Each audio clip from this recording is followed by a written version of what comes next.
Donnie and Dolly, the team is supported by ableauctions.ca. Closing your business? We can help.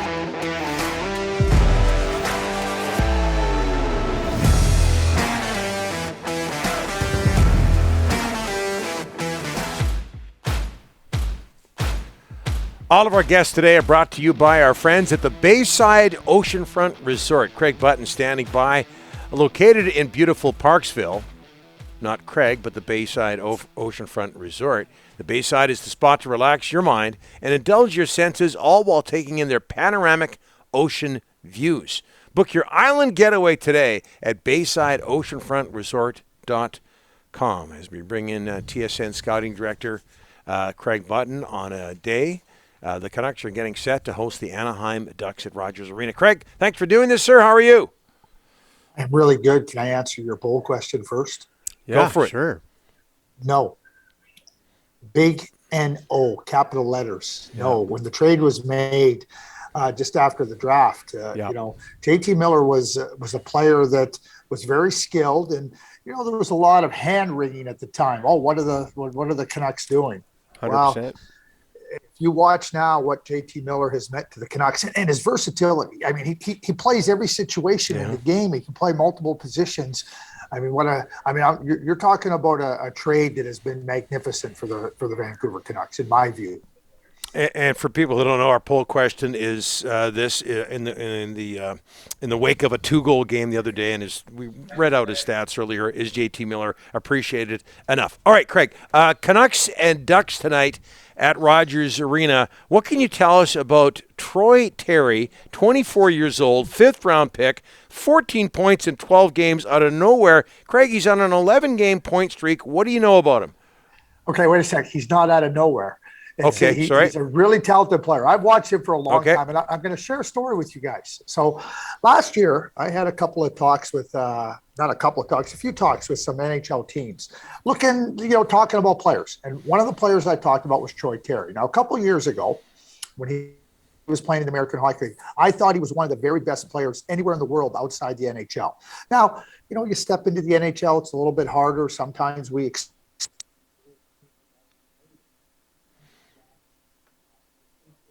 Okay, we've lost Craig here, Ryan. Okay. Did you? There you go. Okay. There you go, Craig. Okay. Sorry about that. Yeah, no problem. I'm back. Yeah. You're in Winnipeg right now, Craig, right?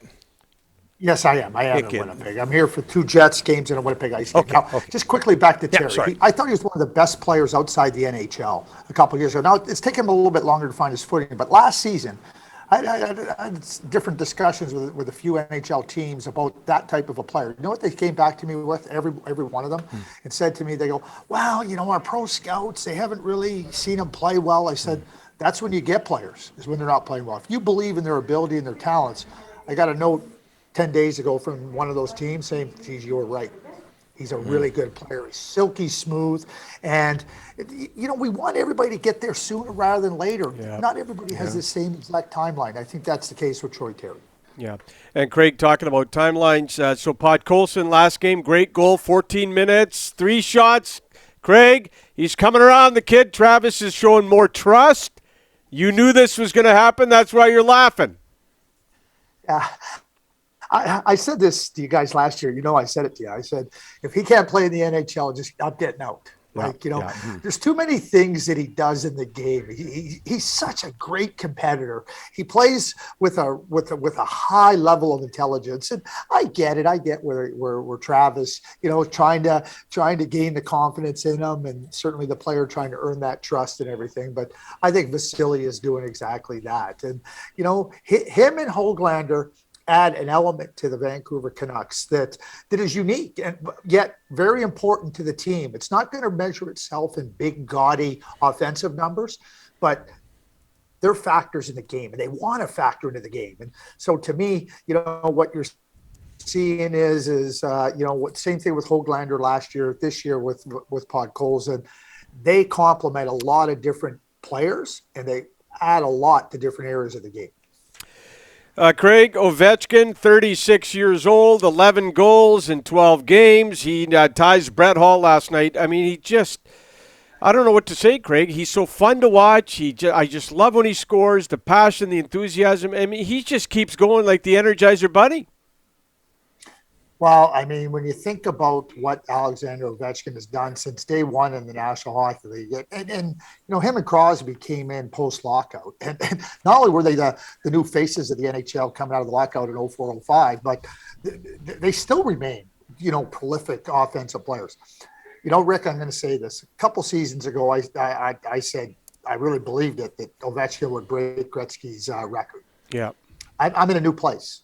It's not about if he'll break Gretzky's record. When. It's by how much. No, it's not even when. It's by how much. How much, yeah. I think he's going to blow right past him. Yeah. Yeah, you mean, given his health, Craig, absolutely a real possibility. Hey, the answer to this question might be Jacob Markstrom, but how has Darryl Sutter been able to get the most out of the Flames? I don't think it is just Jacob Markstrom. Okay. I'll tell you what, they don't give up very much. And Darryl's philosophy on coaching is, hey, listen, we want to score, but we can't give up a lot. And they don't give up a lot. So I'll go back 2 Saturdays ago. Go back to the 5-game road trip. They dominated. For most of that 5-game winning streak. They came home to the Flyers 2 Saturdays ago. Flyers weren't even in that game. Had 2 really good games against the Nashville Predators and Dallas Stars before losing in overtime. A couple of fundamental mistakes. And Saturday, they dominated the New York Rangers. This is not just Jacob Markstrom. It's not just Johnny Gaudreau and Elias Lindholm. This is a complete team that understands how we're going to play, how we're going to compete. And what Darryl really instills in a team is we're going to be aggressive and we're going to be competitive. We're going to be smart about it. And then we're going to be disciplined. And the other thing what Darryl is so good at, he puts players in positions where they can maximize their abilities. And he doesn't ask any more from them. He puts them in those spots. But they better not give less, because if they give less, they're not going to be in the lineup or they're going to get their minutes reduced. And Darryl is terrific in that regard. Some technical difficulties probably at our end, Craig, but we'll talk to you next week. Thanks so much for this, my friend. Yeah, you both have a great day.